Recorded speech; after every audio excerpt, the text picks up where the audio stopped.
अचानक ही हमने हमने बात ही करते रहे, इतने में अचानक ही मस्जिदों के ऊपर से पथराव चालू हो गया।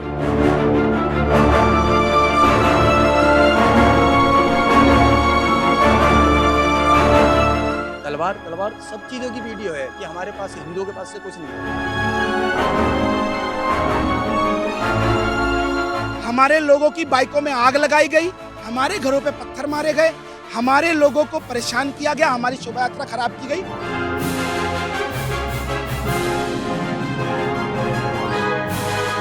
नमस्कार, मैं हूं सौरभ श्रीवास्तव। इस समय हम राजधानी दिल्ली के जहांगीरपुरी के उसी इलाके में हैं जहां पे हनुमान जयंती के दिन शोभा यात्रा पर पथराव हुआ था, जिसके बाद पूरा हिंसा की जो तस्वीरें थी वो निकल के सामने आई थी। दिल्ली पुलिस लगातार इस मामले पे कार्रवाई कर रही है। अब तक 21 लोगों को गिरफ्तार कर लिया गया है। हमारे साथ कुछ लोग हैं जो हनुमान यात्रा में शामिल भी थे।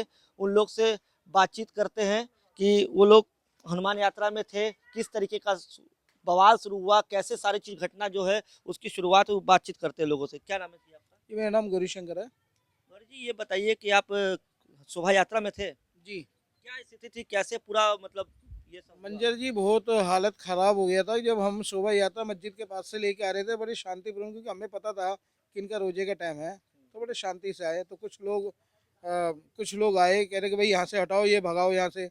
तो फिर अचानक ही हमने हमने बात ही करते रहे, इतने में अचानक ही मस्जिदों के ऊपर से पथराव चालू हो गए। हमें सोचने समझने की कुछ क्षमता नहीं हुई, हम भी भागने लगे। तो काफ़ी ऊपर से बोतलें, क्या क्या बताऊं जी, बोतलें लोग जो उनके हाथ में था वही फेंक फेंक के मार रहे थे। फिर अचानक ही तलवार लेके आए, फिर गोलियां वोलियां भी चलाई उन्होंने। हनुमान जी के ऊपर लात घूसे, चप्पल अप्पल पत्थर वत्थर सब मारे। मतलब मूर्ति के ऊपर भी? मूर्ति के ऊपर चढ़ के मारा उन्होंने। और फिर हमने मूर्ति को काफ़ी, हम 4 बंदे थे, 4-5 बंदे थे, मूर्ति को कैसे न कैसे जान पे अपनी खेल के बचा के लेके गए। बाकी हमारे सारे लड़के थे जो भी भक्त भक्त दयालु थे, वो सारे के सारे इधर तितर बितर हो गई, क्योंकि हमारे पास कुछ ऐसा तो था नहीं कि भाई हम उनका मुकाबला कर सके। हमने तो फिर जब हम अपने मोहल्ले जैसे कुशल से इधर पार हुए, तो हमने जय श्री राम के नारे लगाए। तो फिर पीछे से और भी लड़के हमारे मोहल्ले के आए, तो हमने एक बारी को खदेड़ा। जब उन्होंने हमारे पर पत्थर मारा तो हमने भी बैक भाई पत्थर मारा, भाई हम भी तो पत्थर मारेंगे ही। तो बस ये सारी घटनाएं जी, सारी की सारी। फिर गली मोहल्ले के अंदर घुस के पत्थर तोड़ा, गाड़ी गाड़ी तोड़ा, गाड़ी में आग लगा दी। राशन की गाड़ी आई थी, उसमें से 6 बोरी मेरे सामने सामने चोरी करी। बेचारे मोमोस वाले लगा ही रहे थे रेडी, उनकी मोमोस की रेडी भी पूरी पलट दी। और काफ़ी परचून की दुकान में से लूटपाट, काफ़ी काफ़ी लूटपाट। अब हमें पैसे के बारे में नहीं पता जी, 20,000 30,000 बोलने वाले बोलते हैं। मतलब तो पथराव के साथ लूट भी हुई थी? लूटपाट भी हुई थी जी, पथराव के साथ लूटपाट। माफिया लोग थे, काफ़ी हथियार थे, लंबे लंबे तलवार, गोलियां, क्या क्या बताए जी, अपने जान नारे है। भी लगा रहे थे वो लोग? नारे लगा रहे थे, क्या कहते हैं जी, नारे तकदीर ऐसे नारे लग रहे थे। खूब गली में घुस घुस के नारे तकदीर, हथियार चमका चमका के नारे तकदीर कर रहे थे। क्या लगता है कि इस पूरे घटना का कौन मेन आरोपी है? सर, आरोपी तो जो भी हो, मैं तो यही चाहता हूँ कि भाई आरोपी जो भी हो उन्हें सख्त से सख्त कार्रवाई होगी, क्योंकि हमारे शोभा यात्रा पे भारतीय तिरंगा झंडा लगा हुआ था। मतलब तिरंगा झंडे पे भी अपमान करा गया, हनुमान जी का भी अपमान करा गया है। किसी की भावना के साथ, किसी की आस्था के साथ खिलवाड़ हुआ है। हम चाहते हैं कि जो भी दोषी हो उसे सख्त से सख्त ऐसी कार्रवाई हो कि आगे को कभी कोई कोई हिम्मत ना कर सके ऐसा। अच्छा, ये कुछ लोग बता रहे थे कि चौराहे पे कुछ सीसीटीवी लगा था कुछ घरों में, उस घर से पथराव था, लेकिन वो लोगों ने लाइट नीचे की और सीसीटीवी बंद कर रखा था। सर, ये तो इनकी इनकी इनकी सीसी इनकी पूरी प्लानिंग थी। इनकी पूरी प्लानिंग थी। अगर प्लानिंग नहीं होती तो इतने हथियार कहाँ से आ जाते, इतने पथराव कहाँ से आते, इतने बोतल कहाँ से आते। इनकी फुल प्लानिंग थी कि भाई कैमरे के अंदर हम ना आ जाए, कैमरे के अंदर ना आ जाए, इसलिए इन्होंने अपना कट कर दिया बस। ऐसा है, हाँ ऐसा हम लोग ना शोभा यात्रा लेके आ रहे थे यहाँ से, तो हमको वहाँ पे बीच में रोका गया मस्जिद के पास। हम लोग रुके नहीं है, रोका गया हमको दिखाने के लिए। वही रोका गया है कि मतलब क्या मस्जिद के पास से क्यों निकाल रहे हो आप। उस दिन कितनी शोभा यात्रा यहाँ पे निकली थी? 2-3 निकली थी? उससे 2 से 3 निकली थी, वो लास्ट ही थी वो हमारी वाली। हाँ, तो उसमें हमारे बंदे भी बहुत कम थे, उसमें काफ़ी कम थे उसमें। तो हमें पता नहीं था कि कुछ ऐसा हो जाएगा। मस्जिद के ऊपर से भी पथराव होने लगे, अगल बगल के घर हैं जितने भी आप देख सकते हैं, उन सब के ऊपर ड्रोन से अगर साहब देखेंगे तो उन पे पत्थर मिलेंगे किसी भी घर के ऊपर। एकदम से 15 से 1800 बंदे आया ना, एकदम से आ जाना, कहाँ से आ गए ये? तो ये प्लानिंग पहले से रहा होगा। पूरी इनकी फुल प्लानिंग थी इनकी इन लोगों की पहले से पहले। मतलब ये था कि मतलब कुछ करना है। तो कैसे हुआ, शुरुआत कैसे हुआ, कैसे मतलब घटने की शुरुआत कैसे हुई? बस हम लोग वो शोभा यात्रा अपनी लेके आ रहे थे, बस इतने में हमको रोका गया 5 मिनट के लिए, इतने में हमारे पर पथराव शुरू हो गया। बहस हुई थी क्या किसी? बहस हाँ हमको रोक के हुई थी कि मतलब कि आप क्यों ऐसे कर रहे हो, क्यों ऐसे। हमने कहा हम तो जा ही रहे हैं, जा रहे हैं ना, रुके तो नहीं हम लोग, आप लोगों ने रोका, हम तो जा ही रहे हैं बस। इतने में पथराव शुरू होने लगा है। आपको भी पत्थर लगा था?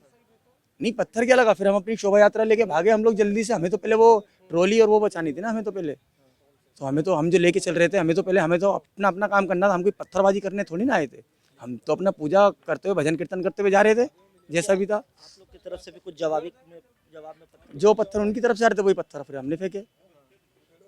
फिर ये लोग फिर हमारी चौड़ी गली तक वहाँ तक घुस गए। इन्होंने फिर काफ़ी ज़्यादा गाड़ियों को मतलब कि तोड़ा है, गाड़ियाँ पलटी हैं, गाड़ियों में आग लगाई है, गोली भी चली थी? गोली ही चलाई है। वो साफ साफ वीडियो आ रही है, आप वीडियो देखिए ना न्यूज़ों पे आप।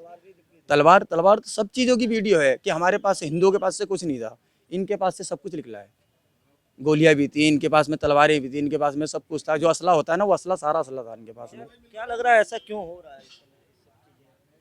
अब ये तो यही लोग बताएंगे, इन लोगों को क्या परेशानी है। अब ये लोग 5 टाइम अजान करते हैं, हम लोग तो नहीं बोलते, क्या दिक्कत है ना।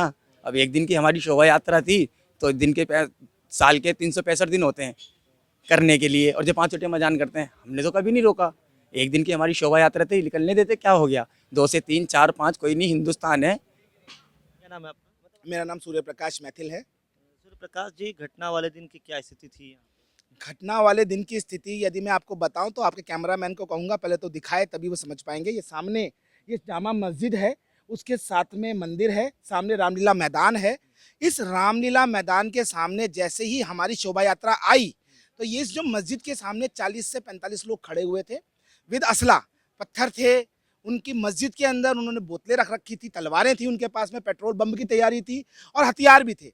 तो जैसे ही मस्जिद के सामने से हमारी शोभा यात्रा निकली, उन्होंने गालियां शुरू कर दी देनी, उल्टे सीधे नारे लगाने शुरू कर दिए। लेकिन राम भक्त रुके नहीं, हनुमान भक्त रुके नहीं। जय श्री राम, भारत माता की जय और वंदे मातरम कहते हुए वो अपनी शोभा यात्रा को आगे निकालने लगे। तो उन्होंने पत्थर मारने शुरू कर दिए और पत्थरों के साथ में धीरे धीरे पेट्रोल बम पहुंच गए। फिर फायरिंग हुई, बोतलें चलनी शुरू हो गई और आपने देखा फुटेज के अंदर कि तलवारें लेकर ये जिहादी, ये इस्लामिक जिहादी हम लोगों के ऊपर हमला कर रहे थे। आप देखिए शोभा, यही वो चौक है जहाँ से हमारी शोभा यात्रा जब निकल रही थी, वो हजारों की संख्या में पीछे से आए, हम पे हमला करने लगे और यहाँ से हमारे कार्यकर्ता आगे भागे क्योंकि वो निहत्थे थे। वो निहत्थे इनोसेंट लोग अपने भगवान श्री हनुमान जी के जन्मोत्सव को मना रहे थे। उनको क्या पता था कि यहाँ ये लोग बैठे हुए हैं, तैयारी कर रहे हैं कि हम पे हमला करेंगे।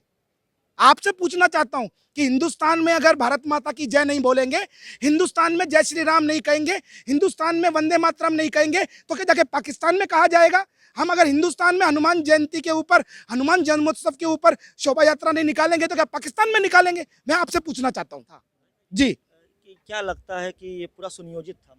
जी ये पूरा सुनियोजित है। आप जहाँ खड़े हैं यहाँ पर रोहिंग्या और बांग्लादेशी जो मुसलमान अवैध घुसपैठिए हैं, ये उनका गढ़ है। यहाँ पर आम आदमी पार्टी के लोग उनको बसाते हैं, बाहर से बुलाकर नकली पैन कार्ड, आधार कार्ड, वोटर आईडी कार्ड बनवाते हैं। उनको राशन कार्ड ना बनवा पाए तो उनको राशन के कूपन देते हैं, उनको 20-20 हज़ार रुपये देते हैं बैठाने के लिए, रहने के लिए, जीवन यापन करने के लिए, क्योंकि वो उनका वोट बैंक है। और आप सोचिए, आप सांप से क्या अपेक्षा करेंगे? सांप केवल डस सकता है, तो ये डसने वाले लोग हैं। इनको भारत की भूमि से क्या लेना देना? ये भारत माता को अपनी माता थोड़े ही मानते हैं। यहाँ पैदा नहीं हुए तो इसको इस भूमि से प्यार का होगा। ये आम आदमी पार्टी की सिर्फ राजनीतिक खेती है जो आज ये दिख रही है दिल्ली के अंदर। मौजपुर में भी आपने देखा किस प्रकार से आम आदमी पार्टी के लोकल काउंसलर ताहिर हुसैन ने एक सुनियोजित तरीके से हिंदुओं की हत्या की, जेनोसाइड किया। और वही यहाँ पर भी होता। लेकिन मैं धन्यवाद कहूँगा दिल्ली पुलिस का। दिल्ली पुलिस ने त्वरित कार्रवाई करते हुए इसको दंगे के रूप में परिवर्तित नहीं होने दिया। मैं सल्यूट करूंगा सब इंस्पेक्टर मेधालाल जी का, जिन्होंने अपने ऊपर गोली खाई लेकिन राम भक्तों को मरने नहीं दिया। मैं दिल्ली पुलिस का बहुत बहुत धन्यवाद करूंगा। एक और मौजपुर उन्होंने नहीं बनने दिया। देखिए, हम पूरी तैयारी के संग आएंगे और अब हिंदू पिटेगा नहीं। हमारे लोग पिटे, हमारे लोगों की बाइकों में आग लगाई गई, हमारे घरों पे पत्थर मारे गए, हमारे लोगों को परेशान किया गया, हमारी शोभा यात्रा खराब की गई। आगे दिल्ली पुलिस इसके ऊपर और संज्ञान लेगी। हम और भारी मात्रा में शोभा यात्रा निकालेंगे यहाँ पर और देखते हैं कि कौन रोक सकता है। क्या नाम है भाई साहब आपका? उमेश गुप्ता नाम है भाई मेरा। भाई ये बताइए कि जो आरोपी पकड़ा गया है अंसार, क्या कैसा है जाने? भाई वो तो कानून डिसाइड करेगा कौन आरोपी है कौन नहीं है, ठीक है। तो वो पकड़ा गया, सुनने में आता है कि वो बाउंसर वगैरह भी रखा है। भाई ये तो मैंने देखा नहीं है, बाउंसर रखे हैं क्या रखे हैं, ठीक है, वो तो कानून निर्णय लेगा ना। कानून स्थिति ये थी, मैंने स्थिति के टाइम मौजूद नहीं था, मैं पंखा ठीक कराने के लिए गया था डी ब्लॉक के अंदर। फिर वहाँ पे हड़कंप मचा तो मैं पंखा वंखा लिया, मैंने तेज़ी से भागा और गलियों में देखे तो गेट बंद हो गए थे सबके। फिर मैंने जल्दी जल्दी गेट खुलवाया फिर मैं अंदर घुसा। अंदर घुसने के बाद देखा मेरे घर के सामने तक पत्थर आए हुए थे, ठीक है। एक बंदा बैठा था, उसके हाथ पे पत्थर लगा था, ठीक है। और मैं दिल्ली की जनता से सिर्फ इतना कहना चाहूँगा हाथ जोड़ के कि फ्री के चक्कर में ना रहें, पानी बिजली फ्री के लालच में ना आएँ, ठीक है। अपने बच्चों का फ्यूचर देखें, ठीक है। पानी बिजली के लालच में ना आएँ, ठीक है। बस यही अपील करूँगा दिल्ली की जनता से और कुछ नहीं। ये कहता हूँ कि ये फ्री व्री का चक्कर का बात की बात है, ये तो राजनीतिक वाली बात आती है। मैं ये चाहता हूँ कि दोनों सरकार से, भारत सरकार से और दिल्ली गवर्नमेंट से कि जो भी इसके दोषी हों उन्हें ऐसा सख्त से सख्त कार्रवाई करा जाए कि कल को ये किसी की भी आस्था के साथ खिलवाड़ ना करे, चाहे हम हिंदू हो चाहे वो मुसलमान हो।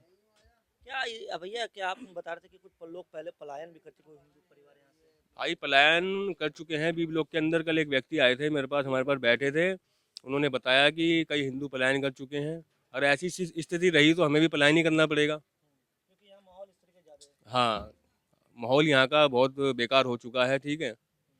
रहने लायक माहौल नहीं है यहाँ का, ठीक है। क्या नाम है भैया आपका? मेरा रोहित में यहाँ का नहीं है, घटना हुई अभी क्या स्थिति है यहाँ पे? मुझे मालूम है। क्या नाम है भैया आपका? अशोक कुमार। अशोक जी, ये बताइए कि जिस तरीके से घटना हुई, आप लोग लंबे समय से यहाँ रखे, पहले कभी इस तरीके का स्थिति थी? नहीं, क्यों हुआ, क्या लगता है? अब ये तो भाई पता नहीं, मैं तो यहाँ था नहीं, रात को आया हूँ। मैं तो जब रात को आया, जब पता लगा कि ऐसे ऐसे हुआ यहाँ पर, तो मैं तो बाहर निकल के भी नहीं आया डर के मारे, क्योंकि मेरी तबीयत ठीक नहीं है। चक्कर ये था। लेकिन जिस तरीके की स्थिति जो आसपास के लोग थे, हनुमान ये सब बता रहे हैं कि भाई हनुमान जो यात्रा पे पथराव किया है, ये गलत है ना। रमजान आपका चल रहा है, हम वहाँ से आराम से निकल रहे हैं, तो पथराव करने का मतलब क्या है? ये सारी है फिर। अच्छा भाई साहब, ये बताइए कि उस दिन कितनी शोभा यात्रा, 3 शोभा यात्रा निकली थी क्या? 3 शोभा यात्रा निकली और 2 बड़ी आराम से निकली, उसमें कुछ नहीं हुआ। इनकी फुल प्लानिंग थी कि भाई अब जी ब्लॉक से जो लास्ट आएगी तो रमजान के टाइम पे जैसे रोजा खोलते हैं उस टाइम हम उन पे वो कुछ करेंगे। उस समय ज्यादा लोग भी होते मस्जिद। हाँ हाँ हाँ हाँ, पूरी पूरी प्लानिंग थी सर। अगर पूरी प्लानिंग नहीं होती तो ये बताओ ना, दो पहले निकल गई, उस पर क्यों नहीं करा? हमारे जी ब्लॉक वाले पे क्यों करा? यानी फुल प्लानिंग थी, यानी कि बाहर से बंदे बुला रखे थे या कहाँ से बुला रखे थे, अभी इतनी भीड़ में हम अपनी जान बचाएं या दूसरों को पहचानें।